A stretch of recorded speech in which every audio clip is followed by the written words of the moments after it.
Yes, guys, welcome back. Good afternoon to everyone. Thank you for joining me once again on the show. I do appreciate it, guys. Guys, today's show is going to be a packed show. We're going to be talking about what is a Jürgen Klopp player. You know, the transfer speculation going on around right now under Liverpool Football Club. Liverpool being picked and looked, and we're looking at so many different kind of players right now that, you know, I want to know what a Jürgen Klopp kind of footballer is. We're going to talk about that. Obviously, it's going to be a massive transfer show. So big up to everyone in the chat. Thank you for joining me right now. Don't forget to smash that like button, subscribe if you're new, share the video, all that good stuff, guys. But what we're going to do first, we're going to listen to Jürgen Klopp's press conference. Listen to the press conference. After we listen to the press conference, we'll react to it and talk about that as well. So let's get the show on the road.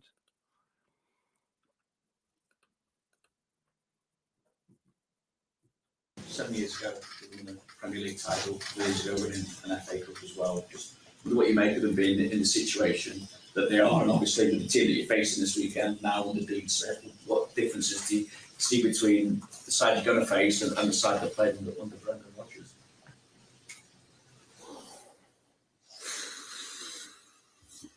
Well, it was the first year when I arrived. Yeah, my first season. Leicester won the league.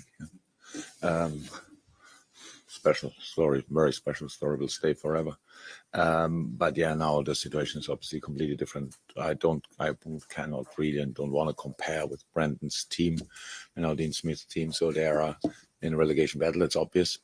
I saw after this meeting, we have to analyze after this press conference. We have to analyze meeting. But I saw the game against Everton, for example. Really good spells in the game. It was a really good footballing team. Yeah, but how we all always were and will be in the relegation battle, you are not always the best version of yourself. So that's why it makes it so difficult. Yeah? It makes it so difficult to be there. But what we have to expect is a team who wants to stay in the league and will fight for that with all they have. That's what we have to expect. I told the boys already at the start of our training week, and I said, okay, this is now the real fight, and we have to make sure that we are ready for that, because home game for Leicester, and the game after us is, I think, Newcastle, if I'm right. So that's not an easy game as well, and they need all the points they can get. So I expect a super difficult and super intense game, to be honest. So big fight and with brilliant footballers on the pitch still. So and that's makes it tricky. The players coming back for yourself, Bobby and Naby, any chance they'll be involved this weekend? No. We're not in team training yet. I saw Bobby yesterday training. He looks like pretty much nearly there, but I don't think he will be in for the weekend. If he's now when I go out here and he will be in the session, I would be surprised. But I assume that we start with him team training wise after the Leicester game. Let's hope Bobby comes back, guys, for the game at Aston Villa at Anfield, guys. So Bobby can have we want Bobby to be able to play one more game before he leaves Liverpool Football Club. We don't want him to leave like this, do we? As an injured player. You know, Divock, when he left Liverpool, he was unfortunately injured. He couldn't play his last ever game. He got that ceremony after the game, obviously, and Anfield came and gave him his flowers and that. But we're hoping that Bobby Firmino can play. I really am hoping Bobby Firmino can play. I'm hoping he plays that Villa game anyway. Big up Jen for super chat. Big super chat. Big up Jane. Please give your little girl and family a treat on me. Big up to you, Jen. Thank you very much. That's a lovely super chat of you. Thank you. Really, really do appreciate that. Thank you very much. All right, let's go back on with this show. Yeah, and I'll be no.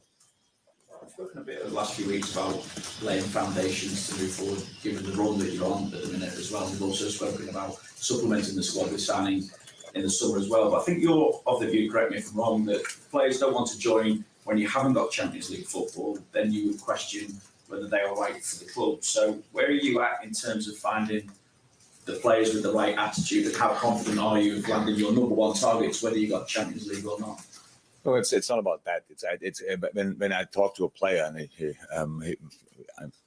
I'm allowed to talk to a player, which is barely the case, to be honest. But in the moment when you are, then when you talk, then you realize then he in his eye, but then it's already clarified because we cannot tell anybody in the moment that we will be definitely in Champions League next year. So if he's talking to us, then it's probably already clear that he knows about that situation. Yeah, but there's talk because Liverpool apparently could get in a bit of trouble here because apparently Sporting Lisbon aren't too happy with Liverpool, and Jürgen Klopp talking to Ugarte. That's apparently the rumours going around right now. I'll let you fill in more on that in a minute.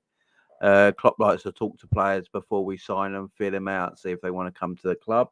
Like he's just saying now, you're not really allowed to do it as much anymore. But apparently Sporting are not very happy with the way we've been talking to Ugarte, and there might be sanctions being brought onto us. So we will talk about that later in the show. But yeah, I think that's what Jürgen's making key of here.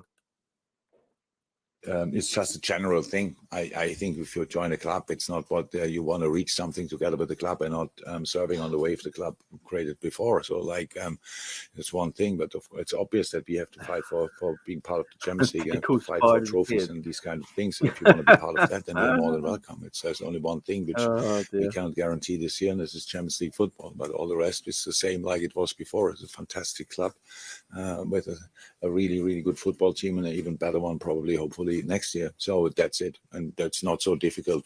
I've barely faced a situation that you are in a talk with a player and everything sounds great, and in the end he says, "Okay, now see you if."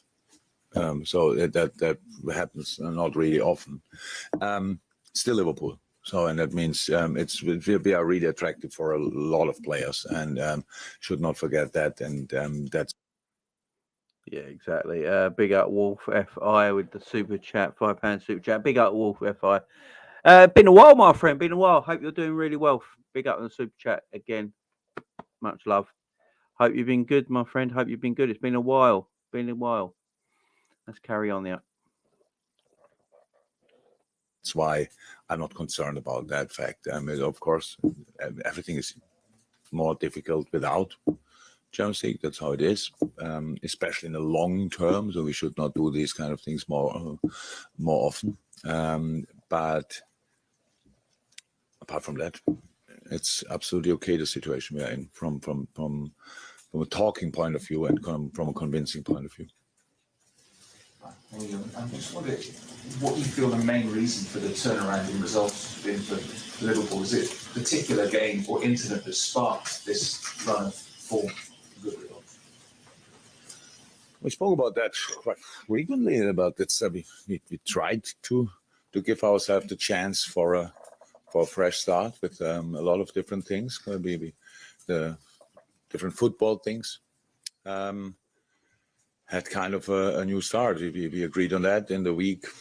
I can't remember which week it was exactly, but we had 8-9 days for training between the games, and we wanted to use that time to start the new season already, not knowing where it will lead us to, but just didn't want to waste more time, and it was a breath of fresh air for all of us, not only the players, but for the coaches as well. And since then, things changed. We work on different subjects. The basic principles stay.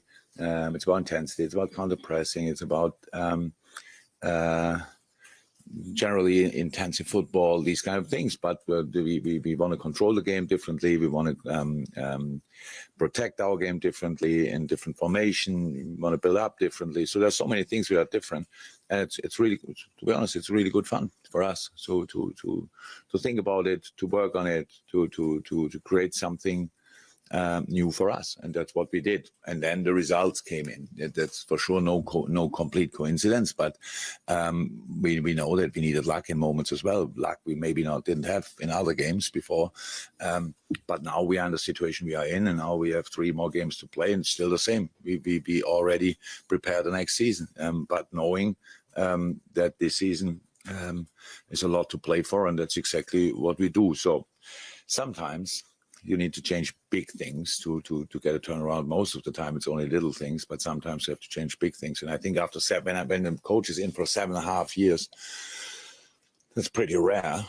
And usually in that time, some clubs have 3, 4, 5 coaches, which is obviously not great, but then that means it's always new.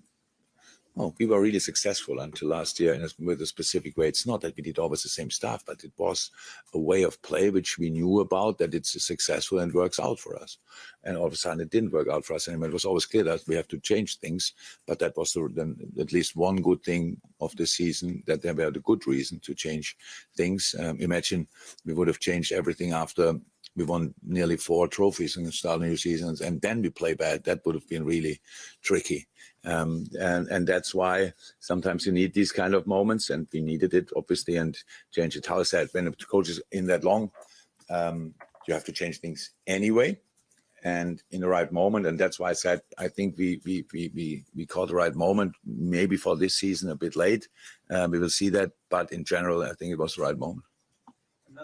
Another 30-goal season for Mo Salah, but because there's a player with 50 goals this season in the Premier League, is there a danger that his achievement is in fact in danger of being overlooked, Mo's achievement? No, not from us, not from the Liverpool supporters, maybe from you. I don't know, because this question is now not the first time that I hear it. Means not from us. And I say a lot of times will be an all-time great after he finished his career, but now he's still in his career, and you see more every day. There's still a good few years in his legs and in his body. So the numbers will even improve. And that's absolutely great. No, we don't overlook it. But I can imagine if the question is asked that often, that you might be guilty to overlook it. I don't know.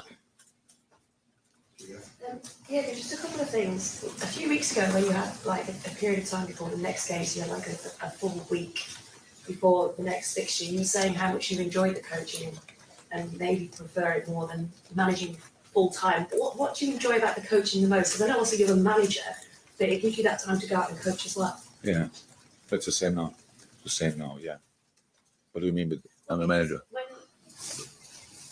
When the fixture's always like every 3 days, you don't get that. You're being the manager. It's recovery. So you go out there and do coach. Yeah, it's recovery and secondary recovery and -1 session. That's true.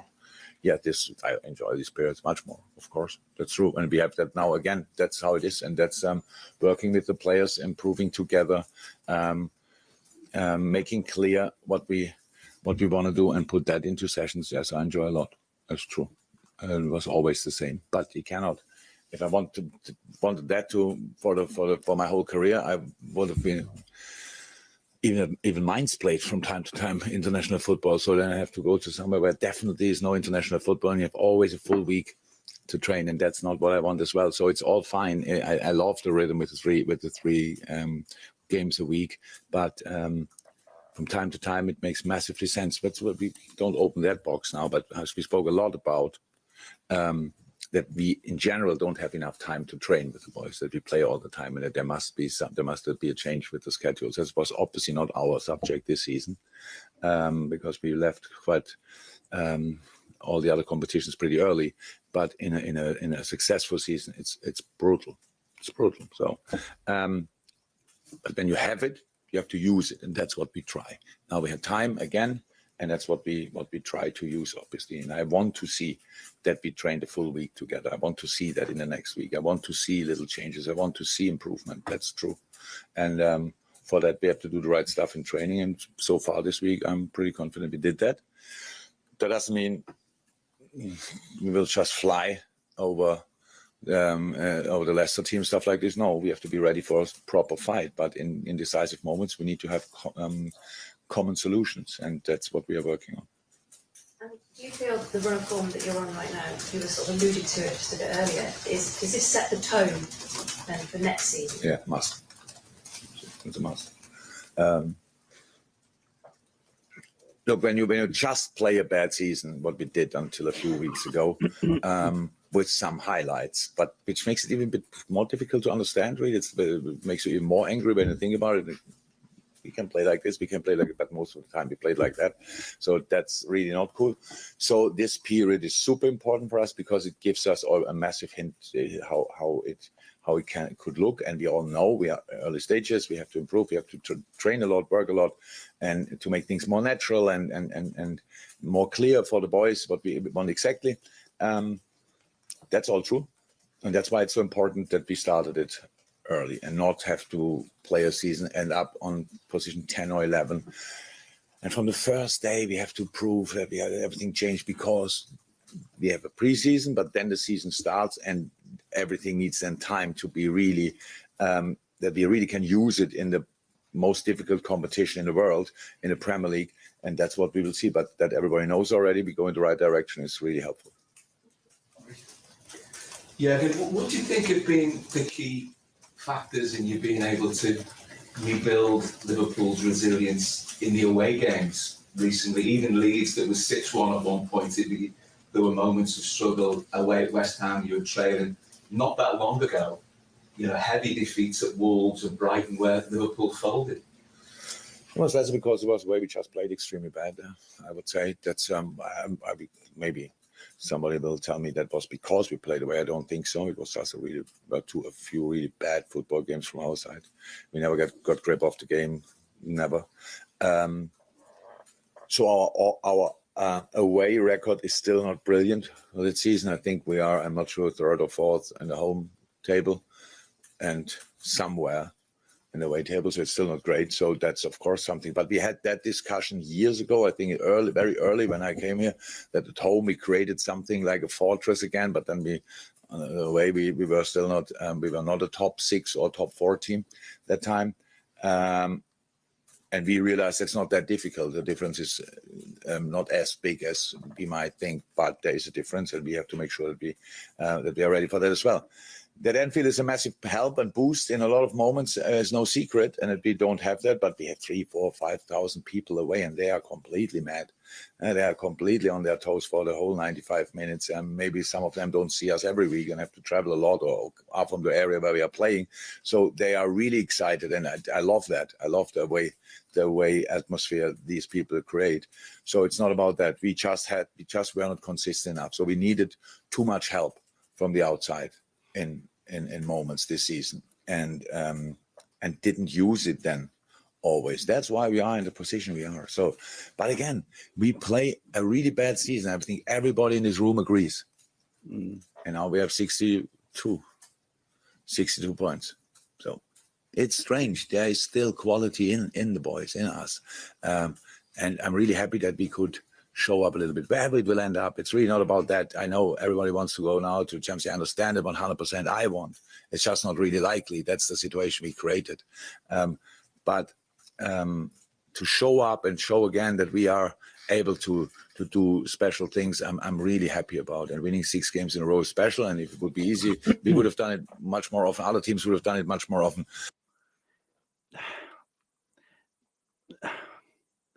My only thing from what Jürgen said there, and he's right in what he's saying. My only worry is that why have we been bad all season? That's something Jürgen and his team have got to try and get right this summer. What went wrong this season? Because he's right. There is a lot of quality in this side. And when the quality shows, it shows how good we are as a team. We're a great side when the quality shows. But why hasn't the quality been there? What's gone wrong this season? They're the questions Jürgen Klopp and his team need to ask themselves to make sure that doesn't happen next season. Because I said it, I'm going to say it again. If Liverpool put all this to the back burner this season, get the right recruitment in the summer, Liverpool can title challenge next season. People might think I'm mad saying that, but look at the quality in this side. If we get the recruitment right this summer, and there's no reason Liverpool can't title challenge next season. There really ain't. There really ain't. Look at, there's so many good players in this team. I just don't know what's happened this season, and that's something Jürgen and the owners have got to make sure doesn't happen again next season. If it don't happen again next season, we'll be fine. And the reason I say title challenge, and people go, Jay, what you on about? Well, Arsenal went from 8th, 5th to challenging for the title. So 8th, 5th, challenging for the title in the full season. You know, why can't Liverpool just get back to challenging for the title next season? Why not? You know, I'm not saying will, because beating Man City to this title is going to be impossible almost, but they should be back up there. There's no doubt about it. There's no doubt about it. You got to be back up challenging next season. Top four, just challenging for top four for me, mainly not enough. Depending on the recruitment, guys, depends who we buy in. But I think Jürgen's really got to work out why we were so bad this season, because as he's totally correct. Look at the quality in this side. Look at some of the quality players in this team. We should not be out of the top four. We should not be out of the top four. So, yeah, he's definitely right there. Adding the 7th on it is even more difficult, and 8 and 9 really difficult. So because it's football, and the other teams prepare as well for the games, and they have as well their targets and all these kind of things. So that makes it really difficult. But with this part of the season, obviously gave us a clear sign. Okay, we are still there. Not everything is bad about us and around us. Now we had a bad season. That's it. But let's see what we can make of it. Champions League qualification is still not in your hands.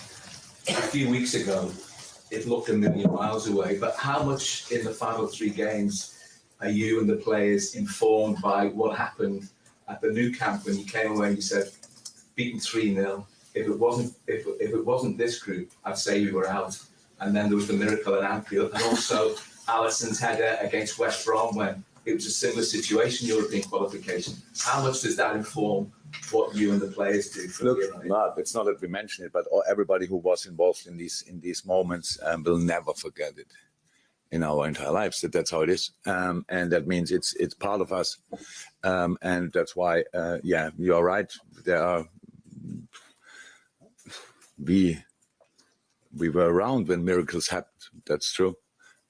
But it's now, again, it was then still in our hands. So we had to score against West Brom, obviously, and we had to win against Barcelona. Now we have to win, but that would not mean that anything changed, because the other teams win all their games. That's a difference. I know that weeks ago it was completely out of sight. I couldn't see it at all. But that didn't mean that we will not try to get closer. And that's the only thing we did. We got closer. And I'm pretty sure we were in a situation like that years ago when we qualified first for Champions League. I think Chelsea was winning behind us and all the time, winning. So we had to win all the games. It's not comfortable. It's not comfortable. In the end, we made it anyway. So, and that's what I expect. It's not comfortable for Newcastle, and United would be happy probably if we would not be there anymore. And Brighton just starts losing from now on, and Tottenham, and that's just safe, and they can concentrate on other stuff. I don't know what. And but still, it's more likely that they will do it, and I respect that. If they finish the season above us, they deserve it, and that's how I see it. Well, hi. Hi. Just on that, talking about not being comfortable when you're being pushed by other people, these 6 wins in a row, do you think it has exerted any pressure on the teams above you? I don't have to say anything about that. I said already too much for all the headlines. It's because you always pick out little things. If I say that, then Daily Mail makes of it. We put them under pressure and stuff like this. That's absolutely not what I want to, because it's not about that. It's not about that. It's just about us winning. And that's what I said. He just called out the Daily Mail. I love it. I love it because he's right. That is what the Daily Mail do, man. It's exactly what the Daily Mail do. He's so right. Called him out. That was when we were in a similar situation. It's not comfortable. So that's it. And now make of it what you want. And I don't know. I thought my answer was clear enough that you don't have to ask the question again to get something out of it. That's really,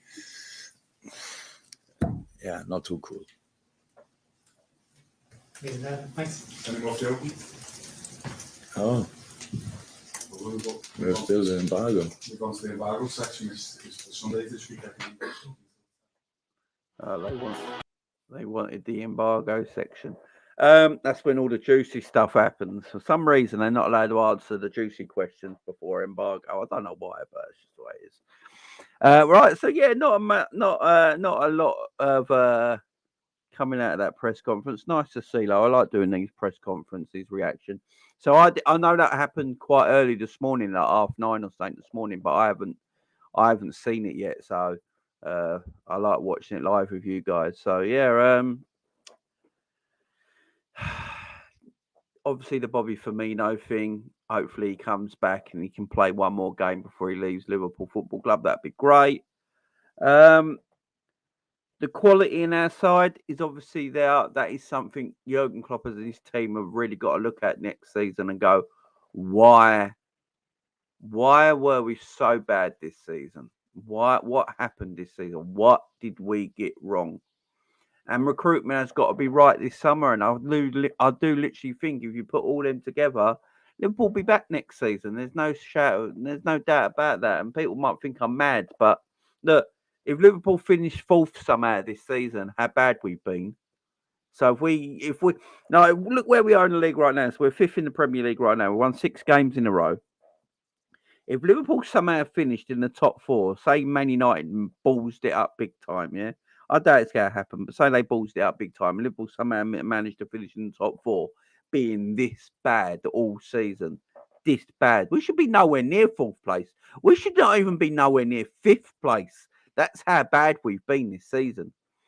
So if we just put all that around next season, get the right recruitment in, get these players going again, we'll be back up there again next season. No doubt about that. No doubt about that whatsoever. It's just one of them bad seasons. But Klopp and his team have got to try and work out why this happened. Why we've been so bad. You know, what is going on with the team? You know, why are we doing this? Why are we playing like that? Who's doing like recruitment's got to be a big thing, and that's the point of this video day, is about recruitment. What is a Jürgen Klopp player? Because we hear a lot online all the time about Klopp says press conferences sometimes he has to be the right player. Whoever we buy in has to be the right player. What is the right player for Liverpool Football Club? What is a Jürgen Klopp footballer? And the reason I bring this up is because the players we've been linked with. So, notably a player called Mason Mount, yeah, that the world isn't happy with. But Liverpool have been linked with Mason Mount quite heavily. And, you know, a lot of Liverpool fans start wanting him and saying, why are we wasting our time on Mason Mount? Why do we want Mason Mount? It makes no sense. And I've been thinking about it the last few days and sitting there thinking about it. And, like, it's right. You know, there is better players than Mason Mount out there. But he's a player Liverpool really like and Klopp really like. And why do Klopp like him? Why do Liverpool like him? Is there stuff in the data that shows that's why Liverpool like him?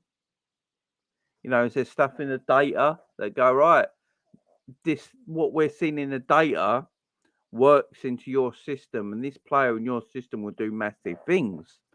If that's the case, then fine, I'm good with it. He's a presser of the ball. He likes to press. Jürgen said there himself, still the best way for Liverpool to win football games, and the base of our game is counter-pressing. Counter-pressing is not leaving our game. That is the system Liverpool go play under Jürgen Klopp while Jürgen Klopp is manager. That is never going to change. Counter-pressing is the way we play. So we've got to find players that can play counter-pressing. So I know there's players out there that Liverpool could spend 50 million on Mason Mount, yeah? Right, Liverpool could legitimately spend 50 million on Mason Mount. And I know what people will say is like, why are we spending 50 million on Mason Mount? There is better footballers out there for 50 million that can come into our midfield and do a better job on Mason Mount. That might be the case. And this is why I keep saying, what is a Jürgen Klopp player?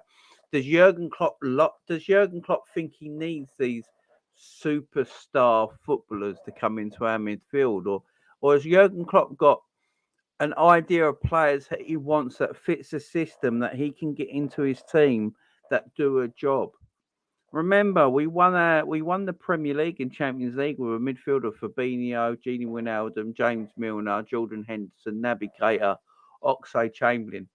These kind of midfielders are what played for us in our best times as Liverpool fans. You know, winning Premier Leagues, winning Champions League. These are the players. Now, Fabinho when we signed him, he was a quality player. Yes, he's gone downhill a little bit. He's not the player he once was, but he was a tremendous footballer. And that transfer come out of the blue. We didn't even know we were linked with him. That transfer just come out of nowhere. And then Gini Wijnaldum came to Liverpool, for obviously getting relegated from Newcastle. And like, Gini Wijnaldum's okay. He's a decent player. I don't know where he fits. He's a bit of a goal-scoring midfielder. We haven't really got a goal-scoring midfielder. He can play off the left-hand side. He can play that number 10. You know, he can be that attacking 8. That's great. We haven't got a goal-scoring midfielder. And then we get Gini Wijnaldum, and Jürgen Klopp makes him something completely different. He makes him like a workhorse midfielder, a midfielder that is press-resistant, that can press on the ball, that can win the ball back in higher areas of the pitch and transition into an attacking team. You know, that's what Jürgen Klopp looks for in midfield. So there's players out there that would go against what we do as a team. You know, if we go and get a Barella, getting a Barella and bringing him to Liverpool would be a great bit of business. I'd love it. Barella's a tremendous, tremendous footballer, right? But also, you got to play to Barella's strengths. So if you go to play to Barella's strengths, you don't really want him to be a counter-pressing midfielder, because that's not really playing into his strengths, is it? So then you have to change the way you play. So this is what Liverpool have got to really get right in the summer. This is why Liverpool got to get this transfer window correct in the summer and get the players in that Klopp feels will fit his system. And whatever system Klopp's going for next season, because we don't know yet. I think the counter press is always going to be part of the system. But for the rest of it, we don't really know yet if he's going to change it up, change formation up. You can play a counter press system if he's going to change formation up. You know, if we're not going to play 4-3-3 and we go to more of an advanced one in the midfield that can, you know, hover about between the midfield and the attack, then go and get someone like a Barella who can do that. You know, if you're going to play 4-3-3 still, and the whole point of playing this 4-3-3 is that the midfield go back to being the work engine, the workhorse in there, winning the ball back, winning the second balls in transition, winning the counter press high up the pitch, squeezing the opposition. And we're going back to that. Then Mason Mount's a player that Liverpool go and get because he can do that role. The data has shown Liverpool that Mason Mount can do that role. And yeah, and Mount's durable as well. You've got to be a durable footballer to play Jurgen Klopp's system. That's why you're noticing the players are not durable. The ones breaking down all the time because they can't play in Klopp's system. Jordan Henderson, a player that a lot of us get so annoyed with. Right. He's 32 now, going to be 33. He basically did that interview for Sky the other day that we watched yesterday. He's not going nowhere. The man's staying at Liverpool till he retires. But he's played 63 games for Liverpool this season. 43 games. 43 games. Is it 43 games? It might be 63. 43 games. So 43 games I think he's played for Liverpool this season. Or close to 50 games he's played for Liverpool this season. The man's not going nowhere. The man's not going nowhere. He is part of what Jurgen Klopp wants. Remember, when we won the Premier League Champions League, Jordan Henderson was a big part of that. He was the captain, the leader. He was his lieutenant on the pitch. But he also plays the way that Jurgen Klopp wants to play, that high energy, counter-pressing from midfield, winning the ball back high up the pitch, winning the ball back in transition. That sort of stuff is what... They're the players Jurgen likes. There's what he wants in his midfield. And then he has his attackers to do the goal scoring, you know, and the fullbacks are the creators. So again, I wonder, what are we going to buy in midfield? What are we going to buy in midfield? And, you know, we've got Gakpo there right now. Gakpo is playing this false 9 role for Liverpool right now. And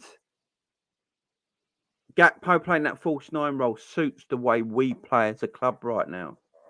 So Darwin Núñez came to Liverpool, yeah?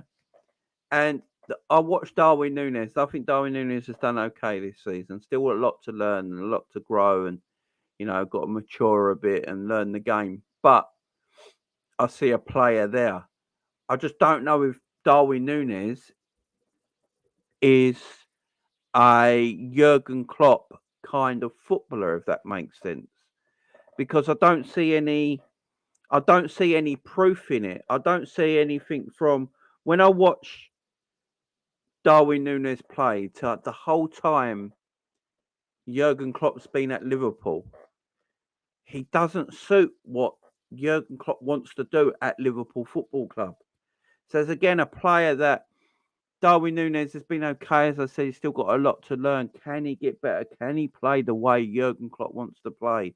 And they say about the language barrier. And I think what Jürgen means by the language barrier, big up Wolves FO, the super chat again, my friend. Big up to you. Much love, my friend. Superb, superb.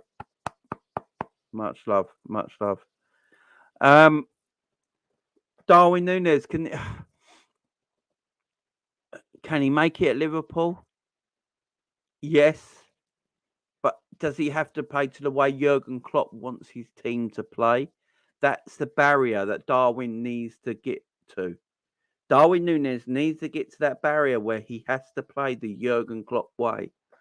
And that's what's struggling with Darwin at the moment, because yes, the language barrier shouldn't be so much of an issue, because obviously we've had players that have come in and just got on with it. And Luis Diaz, I don't know how much Luis Diaz's English was any better than Darwin's when we bought him, but he got straight into it. But I think Darwin's struggling with the language barrier, and he's struggling to what Jürgen wants him to do as well. And that's an issue for him right now. And I look at Darwin, I wonder, is Darwin a Jürgen Klopp kind of player? Because I look at Cody Gakpo. Who came in for Liverpool in January, goes straight into that number 9 position. I'm like, well, that's a Jürgen Klopp player. I don't know about you guys in the chat, but Gakpo is a Jürgen Klopp player. You can just tell the way he plays straight away. He's settled in straight away, no messing around. I think knowing the English language straight away is a benefit, obviously. Understanding what Klopp wants straight away is a benefit. But the way he plays the game, he can protect the ball. He's good at protecting the ball. He's good at dropping deep and receiving the ball to feet. He's good with his back to goal. He's good at linking up play. He's good under press. When he comes under the press, he's very good at protecting the ball and keeping it moving. So that's a Jürgen Klopp kind of player. So I watch Gakpo and I'm like, well, that's a Jürgen Klopp player. I watched Darwin Núñez, and that's not really a Jürgen Klopp player. I watched Luis Diaz when he came in since last January. Luis Diaz is a Jürgen Klopp kind of player. I look at Jordan Henderson, he's a Jürgen Klopp kind of player. And I'm looking at recruitment and the players we're interested in. And McAllister makes a lot of sense, because I think McAllister is a Liverpool kind of player, a Jürgen Klopp kind of player. Don't take for granted what McAllister does at Brighton. Go and watch Brighton play when McAllister plays for Brighton in midfield. He's always hungry to win the ball back. He protects the ball really well. He's good under pressure. He's good under the press. He's very good at counter pressing. He's very good at winning the ball back. He works extremely hard. He runs all game. Go and watch Brighton play, guys. They're no mugs. And then when he's got the ball, he's got quality. And so I can understand why Liverpool are interested in someone like McAllister. I can understand why Liverpool are interested in someone like Mason Mount. Now, I think we're going to buy players this summer. I think the transfer window this summer could be pretty decent, and I think we're going to spend. There's a lot of rumours online at the moment that Liverpool could have a net spend of 200 million this summer. Look, I believe that when I see it, to be fair. I believe it when I see it, but that's the rumours right now. Liverpool could have a net spend of 200 million this summer. Let's wait and see on that. But they have to get this right. They have to get the players right. And I understand why he wants maybe Premier League proven midfielders this summer, why we're looking at people like Mason Mount and people like McAllister, because Liverpool can't afford to have a slow start to the Premier League next year. Liverpool have got no. Liverpool can't hang about. Liverpool can't. 200 rupees. Liverpool can't have a slow start like they had this season. Because Liverpool have a slow start next season, it's going to be a difficult season yet again. Liverpool need to hit the ground running next season. And I can understand why Liverpool may be looking at more Premier League proven midfielders to make sure they get going straight away. So like someone like a Mason Mount, you put him into the Liverpool team, he'll pretty much understand what he's got to do straight away from pre-season, and Klopp can probably trust him straight away to play. McAllister will come in. If he came into Liverpool, you know, he'd understand what he needed to do straight away from pre-season because it's very similar at Brighton. And he'll get used to the tactics straight away, and he can go straight away. Klopp can trust him straight away. Ugarte, the transfer of Ugarte, look, I know a lot of people are a bit, the Ugarte transfers, I think everyone's getting a bit wound up by the Ugarte transfer right now. It's a great, very good footballer, don't get me wrong, very good footballer. Likes a yellow card. You know, he likes a yellow card as Ugarte.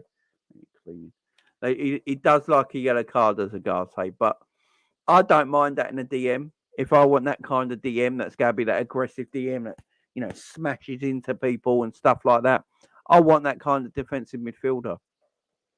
I don't think an Ugarte transfer, getting him from Sporting Lisbon, I don't think that would be a problem in grating him into the side because of the way he plays. He's aggressive. The English game is aggressive. You know, you can get stuck straight in. The Ugarte transfer makes sense again to me. Ugarte is a Jürgen Klopp type of player. High energy, aggressive, can win the ball back high up the pitch, can counter press. He's a Jürgen Klopp kind of transfer. So I understand them three players. The Mason Mount, the McAllister, and the Ugarte. They're the three players. I understand why Liverpool are. Look, my cat. That's my cat today, by the way. Bloody cats. I understand that's why Liverpool are after them kind of midfielders. I get it. Now, a lot of people are getting a bit upset by the Ugarte rumours at the moment that he's got a £53 million release clause. Because all the news online at the moment is that Liverpool are unwilling to match his release clause because you have to play it all in one go. And then there's teams like Aston Villa are apparently looking at him and after him and are willing to repay the release clause. Now, I'm not sure how much any of this is true. I'm not sure how much, but a lot of people get too wound up by it. I think Liverpool fans get too wound up by everything that goes up on Twitter about transfers. We really do. Big up Jen with a super chat. Jamie, what about Tyler Morton? Where's my merch? You really want that Tyler Morton merch? I can get Tyler Morton merch done for you if you want. Big up to Jen again, though. Can you see the cat's downstairs, man? Cat's not allowed upstairs. No cat upstairs. But yeah, he's downstairs. Yeah, he caught me on my hand this morning, little git. Yeah, big up Warfare Fight. Big up to you, my friend. Big up for all the super chats. Spoiling me this afternoon. I really appreciate it. Enjoy the rest of your day, my friend. Enjoy the rest of your day. Is it a bobcat? Jeez. No, he's just a normal house cat. But I've had him 13 years now, 14 years, and yeah. How many cats I got? I got one cat. I've had him 14 years now. He's a good cat. But yeah, he got something scared him this morning and he scratched my hand. That was all it was. Leicester go down. We should get Maddison on the cheap. See, I like Madders. I think Maddison's a good player, but his injury record is too concerning for me. I don't think we need to start getting durable midfielders for me. We need durable midfielders. So Jürgen Klopp has got a way of playing that hasn't got a lot of longevity. You're seeing that in players now. The way Jürgen Klopp's tactics are, that he'll get the best out of a player in 3 to 4 years. And they will play at the highest end of their game for 3 to 4 years. And then after the 4th year, they just drop like skydive, man. It's because they can't take no more because that's the way we are set up. Now, We have got to start getting. If we want to go for 3 or 4 years again under Klopp and really start to push the titles again, we need durable midfielders. We need players that are durable. So I understand why we're interested in Mason Mount. I understand why we're interested in McAllister. Why we're interested in Garte. Durable, counter-attacking, counter-pressing, high energy, aggressive, but with quality with the ball footballers.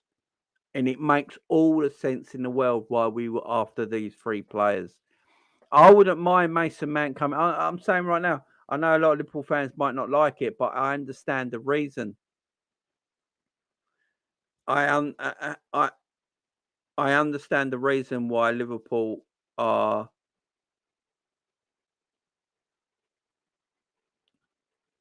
how's Team Phillips. The family's good. Friday Cold One. The family's good, my friend. Thank you very much. I understand why he wants these players. And that's why I say, what's a Jürgen Klopp player? Mount might be meaty. Mount might be average. Mount might be this and that, guys. But if he works under a Jürgen Klopp system and we go back to winning things, does it really matter? And this is what this is what I've always said on it. System first. You got to have a system in place. If you're the way football is nowadays, guys, you have to have a system in place. If you've got a system in place, then you go and buy them players to fit your system, yeah? To fit your system. And then look at Real Madrid, right? Real Madrid got Tuchemeni, yeah? Real Madrid got Tuchemeni last summer, right? Tuchemeni's not really fitted in at Real Madrid yet because of the system Carlo Ancelotti has taken up at Real Madrid. Don't really suit the way Tuchemeni wants to play, yeah? Real Madrid don't mind not having the ball in games. They don't mind the opposition team having all the percentage of the territory of the ball. And Real Madrid like to play counter-attack. That's the way Real Madrid like to play. They like playing counter-attacking football with Vinny Jr., Rodrigo, Benzema, and people like Valverde. They like, and because you've got Modric on the ball, he's technically superior to everybody. He's the one that organises the midfield, and they can play counter-attacking football. So someone like Tuchemeni, that sort of way of playing just doesn't suit him. It doesn't suit him right now, and that's why he's finding it hard to adjust to life at Real Madrid right now.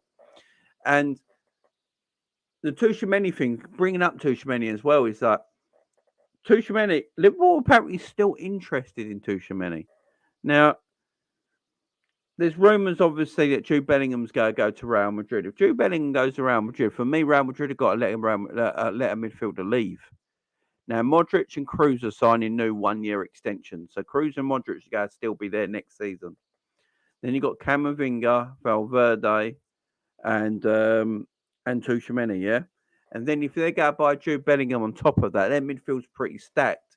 And someone probably needs to come out of there. Now, there's rumours that Liverpool would be very interested in Tuchemeni on a loan deal with a view to buy. It'd be an interesting one. It all depends on the Jude Bellingham transfer. If Jude Bellingham does go to Real Madrid, I actually think Tuchemeni might be available. I do. Because I'm looking at it and thinking Camavinga is versatile. You look at Camavinga. Camavinga can play left back like he's played recently, like Mendy's been out and that. And so he's been playing left back for Real Madrid. So Camavinga's versatile. So they're never going to let Camavinga go because he can play left back, he can play right back, he can play in them central midfield positions. Right? So he ain't going nowhere. Modric and Kroos have got to sign in 1-year extension. So they're going to be there next season. If Bellingham goes, you got Valverde there.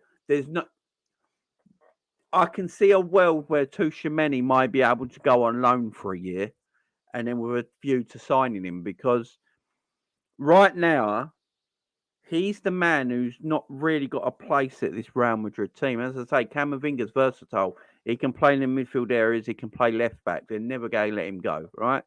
Modric and Kroos are going to be there for another year, so they're still there next season.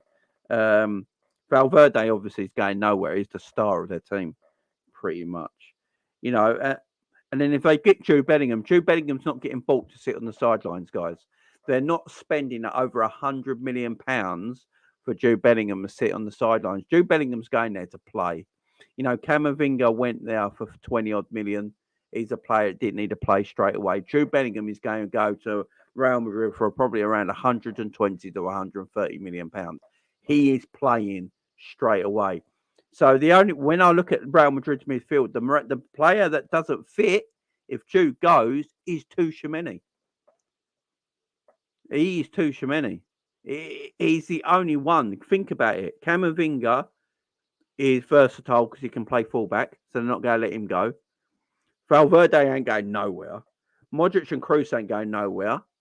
And then they bring Bellingham in, who's going to cost over 100 million, so he's probably going to be a guaranteed starter. That just leaves one player, Tchouaméni, who doesn't get starts now and is struggling to make an impact at Real Madrid. So he is the player. So I would... he's a player I think Liverpool are looking at just in case. Just in case, I think Liverpool are going to be looking at that scenario that's happening at Real Madrid. Because I do think, everything I've been reading about Liverpool and Tchouaméni is that Tchouaméni was Liverpool's first choice. Forget Jude Bellingham and all this sort of stuff. But what I've been reading about it is that Liverpool wanted Tchouaméni above everyone. That was their first choice midfielder. Not Jude Bellingham, not McAllister, not Mason Mount. I think to this day still, if Tchouaméni was available and Real Madrid went to Liverpool and said, yeah, he's available, you can have him, I think Liverpool go and get him. I really do. I think that's Liverpool's still number one transfer target in midfield is Tchouaméni. My problem with it all is that Tchouaméni turned us down to go to Real Madrid, right? And in my world is that if you turned us down, F you, yeah? Go and sit on Real Madrid's bench, personally, you know, from a personal standpoint, because you turned us down. You had the opportunity to come to us, but you decided to choose Real Madrid, right? Well, then choose them. Off you go. See you later. You know, personally, from a fan point of view, and I wouldn't be surprised if you guys were, you know, exactly the same. Is like a player chose another team over us, he can go and sit on the bench. I don't care how interested the boy in you, but you know, go and sit on the bench over there. But I think Liverpool, from a standpoint, if Tchouaméni was available, and Real Madrid said, "Yeah, okay, yeah, we're getting your Jude, and you can have the player you wanted last year." I mean, it wouldn't shock me. It wouldn't shock. That would be one of the deals that wouldn't. If I saw that come up on Twitter and something, you know, Fabrizio Romano tweeted it, shock transfer Tchouaméni to Liverpool is on. Details are being finalised right now. You know what? I'd sit here and go like, I'm not totally shocked because he is the player at Real Madrid in that midfield that has got a bit more to worry about than all the other midfielders at Real Madrid right now. You know, because you look at, as I keep saying, Camavinga's versatile. He ain't going nowhere. You know, Valverde is their best midfielder. Got Modric and Kroos. They ain't going nowhere. They just signed extensions. They get Bellingham in. The midfielder that's struggling now is Tchouaméni. You know, it all makes sense. For me, that won't shock me, but Tchouaméni is that chick that cheated on her boyfriend, Liverpool, and her boyfriend still simps. It's so true. Exactly.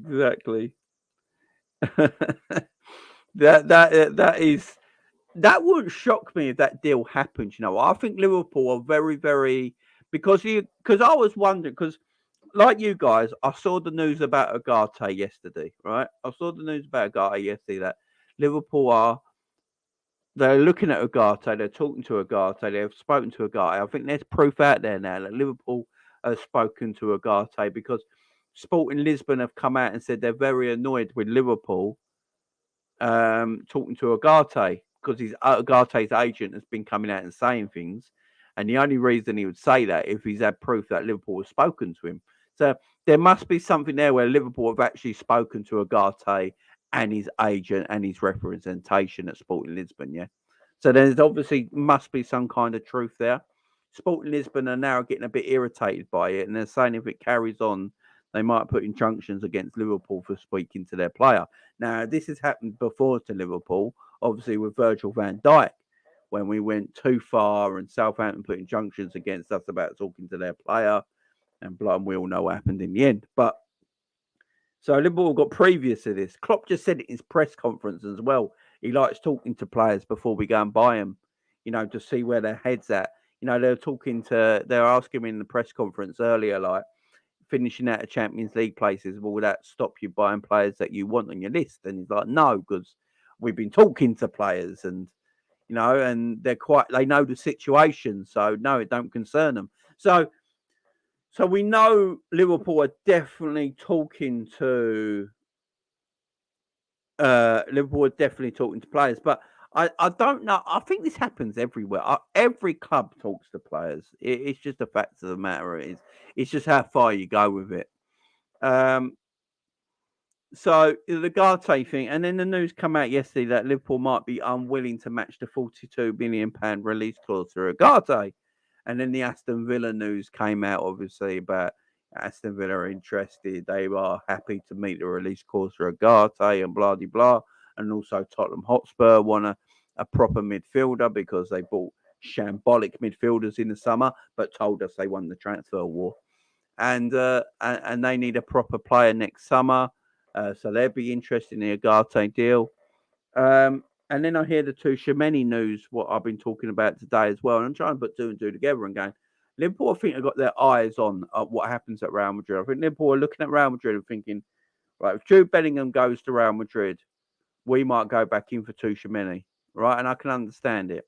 Personally, I think they shouldn't because he turned us down. So I don't know why we would do that, but I think they're looking at that. And then close to home, I think they're looking at McAllister and Mason Mount.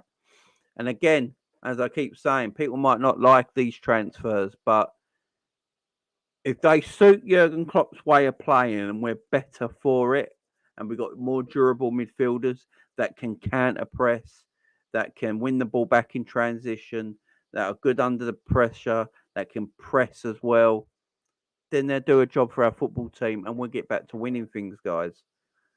We got Mason Mount in for 50 million, and then we went on to have a great year next season. Yeah, we had a great season next season.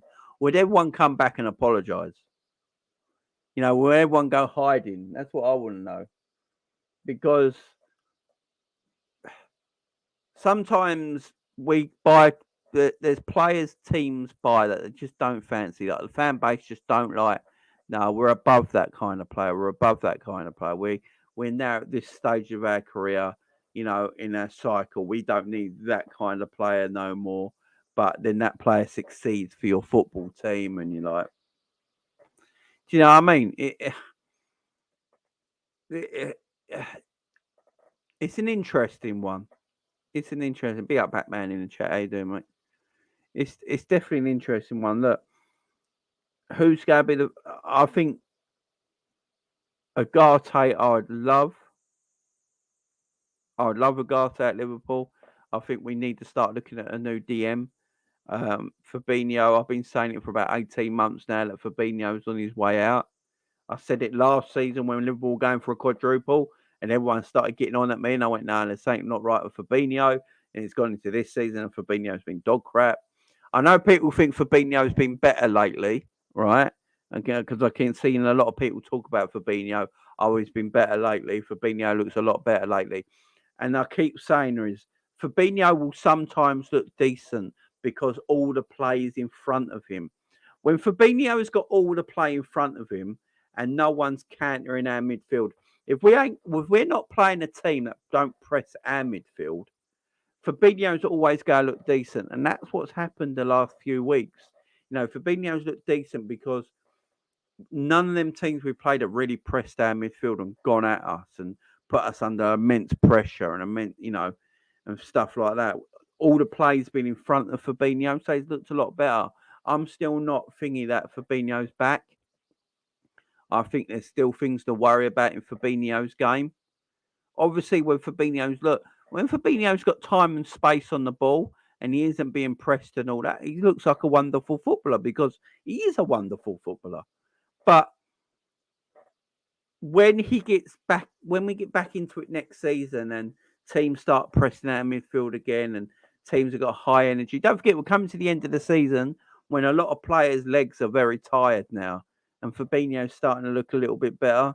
So go to next season when teams are fresh again and playing at full pelt and really going at us and all that. Can Fabinho withstand that?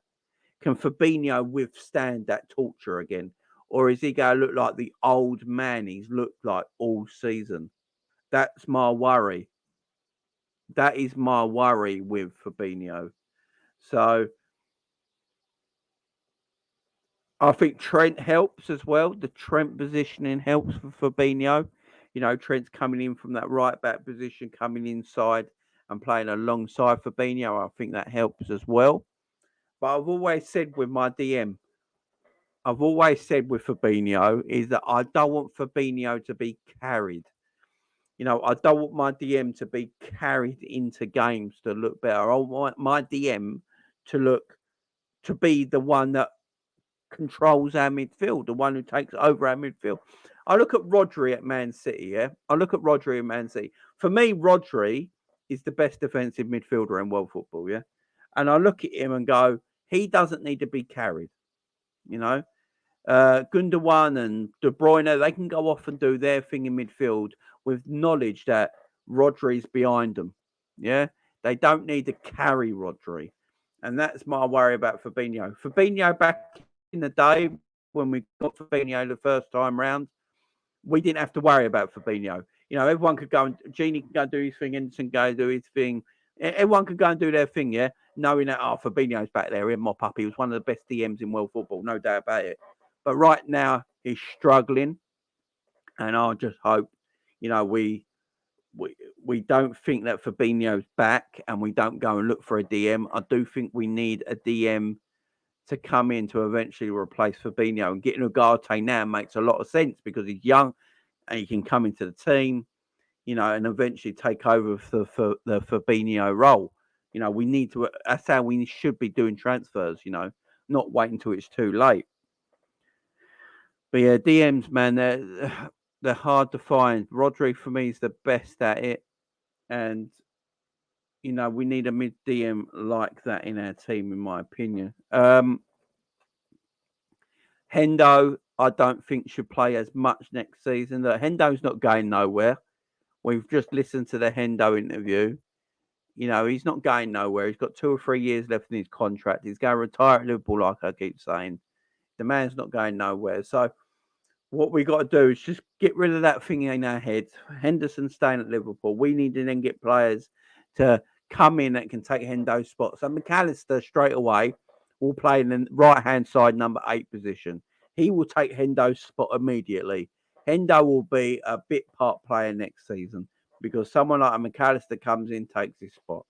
Ugarte comes in, challenges Fabinho to his spot. I don't know if he takes Fabinho's spot straight away, but he challenges Fabinho for his spot. And then you've got someone like a Mason Mount, a Curtis Jones there now. Now, Curtis Jones, this is an interesting one with Curtis Jones, guys. Now, Curtis Jones, in the last few weeks, I believe, has kept his future at Liverpool Football Club. Curtis Jones' future now is at Liverpool Football Club. I think he's cemented himself now as part of the first team squad next season. And I look at the way Curtis Jones has been playing lately, and there's aspects to his game that Harvey Elliott hasn't got. And, you know, Harvey Elliott is not a midfielder. You can tell Harvey Elliott's mentality and the aspects of Harvey Elliott's game. Harvey Elliott hasn't got a defensive bone in his body. Harvey Elliott is all about attacking. Harvey Elliott has not got a role in midfield for Liverpool next season, in my opinion.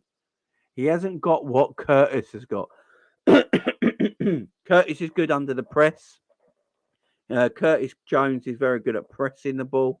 Curtis Jones is very good at protecting the football. He's also very good at winning the ball back in higher areas of the pitch that we've seen in the last few weeks with Curtis Jones. And I said it for a while. Curtis Jones reminds me a little bit of Gini Wijnaldum, not as a player, but what he does for Liverpool. Go back and watch Gini Wijnaldum, what he done for Liverpool, that left-hand side of a midfield three. Go and see what Curtis Jones does for Liverpool on that left-hand side of a midfield three. It's very, very similar. Now, if you go back to last season, Jürgen Klopp tried to make Naby Keita like Gini Wijnaldum. He played him on the left side of the midfield three, and he tried to make him more of a defensive-minded midfielder, right? Like a Gini Wijnaldum was, a workhorse midfielder. Wins the tackles, wins all the balls back, all that sort of stuff, yeah? That is what he tried to make him, but it didn't work because Naby Keita is about as durable as, I don't know, as a Wendy house in a hurricane. Do you know what I mean? That's about as durable as Naby Keita is, man. So it didn't last long. But now he's got Curtis Jones, and Curtis Jones is yeah, I do need a cough sweet. My throat is so dry. Curtis Jones looks like he's durable when he is fit. Curtis Jones's problem is his injury record. But if you look at Curtis Jones's injury record, is that Curtis Jones's injury record has been a bit unlucky. You know, last season he had his eye pulled out in training. I mean, you can't get more unlucky than that. And he's suffered from shin splints. So if he can get injury-free, Curtis Jones, I see a big future for him in Liverpool's midfield in the way Jürgen Klopp wants to play. Big up to Colin Blackshaw, becoming a member. Much appreciation, my friend. Thank you very much. Means a lot to me. Thank you. Guys, if you want to be like Colin, you want to become a member, go down to the join button below the video, guys, and hit that join button. Become a member, guys. It should be next to the subscribe button. Go and press the join button and become a member. Guys, there's 120 people in the house right now. We've only got 49 likes. Let's get the likes up, guys. Let's get them likes up. Let's get them likes up, please. Try and get up to 60, 70 likes if we can. So go and press that fun button if you've not pressed it yet, guys. I'd appreciate it. But big up, Colin. So yeah, I can see why Curtis Jones is playing. Uncle Fester in the house. Hi, Jamie. Would you take Cedric or Longonga at Liverpool? No. Cedric, yeah, maybe. No, I don't think they're quite. I think they can't quite get it.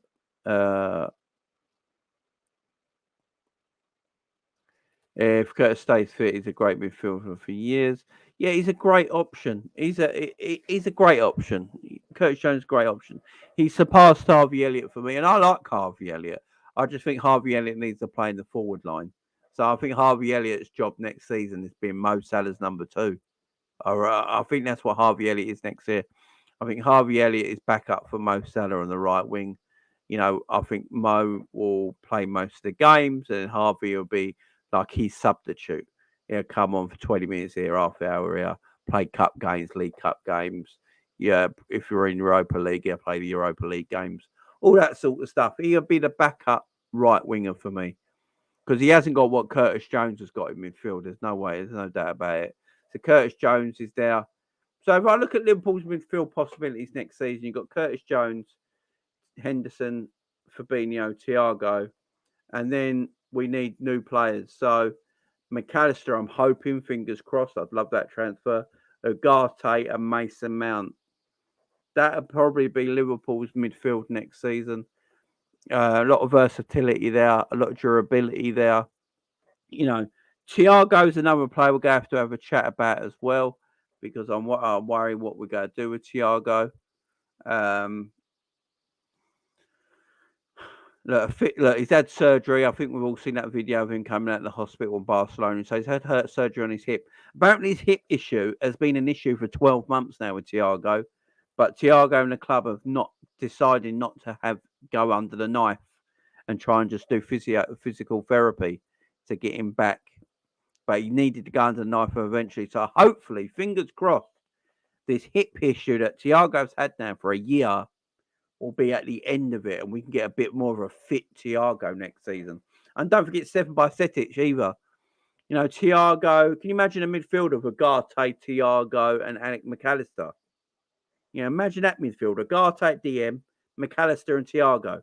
You know, and then you got on the bench, you got, I don't know, a Mason Mount, a Henderson, a Stefan Bajcetic, a Curtis Jones. You know, it just fulfills the team a little bit more, bigs up the team a little bit more, and you know, that would be what Liverpool should be looking for next season. That should definitely be what Liverpool are looking for next season. But yeah, that's what I think a Jürgen Klopp midfielder is, guys. So when you see players that, you know, I know the fan base want, you know, your Barellas of this world, your Kones of this world, your Turams of this world. And I get it. I understand why the fan base, and me as well. I want them kind of players as well. I'm with the fan base here. But I can understand why Jurgen Klopp is looking at someone like a Mason Mount for 40 to 50 million. And as the fan base, we'd be like, yeah, but you can go and buy Thuram and Kone or, you know, Nurhouse or something like that for the same money as Mason Mount. It makes no sense to us as a fan base. But to Jurgen Klopp, it must make all the sense in the world, because he will do what Jurgen Klopp wants him to do in his system and the way he sets up.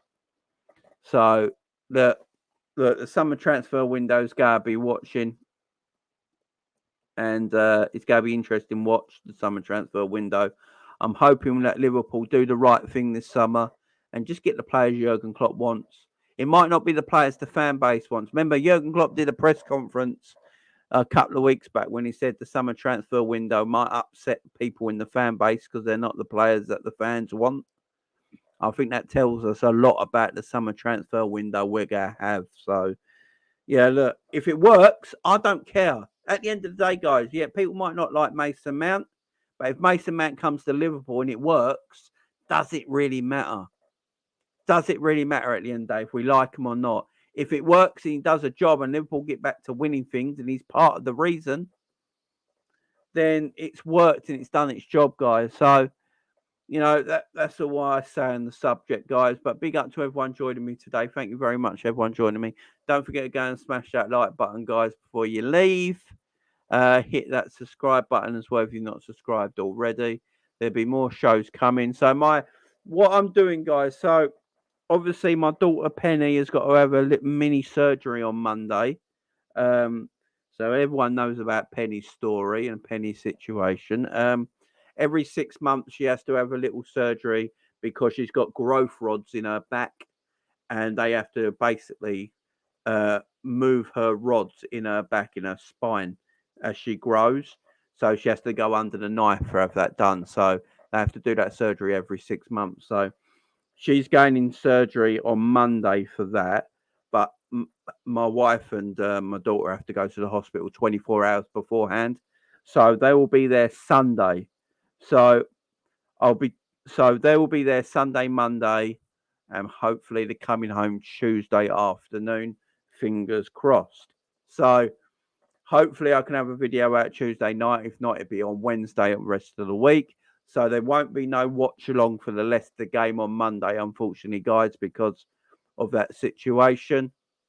I will be back tomorrow night, though. Tomorrow night, I'll be back for a Leicester preview. So make sure you look out for that tomorrow night, guys. Saturday evening, Liverpool-Leicester preview.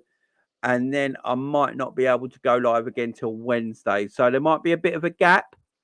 But it's all in good faith, guys, because my daughter's got to have surgery. So, and I've got to look after my 2 other children. So daddy duties becomes before the channel, guys. I apologise. But that is reality and life, my friends. That is reality and life.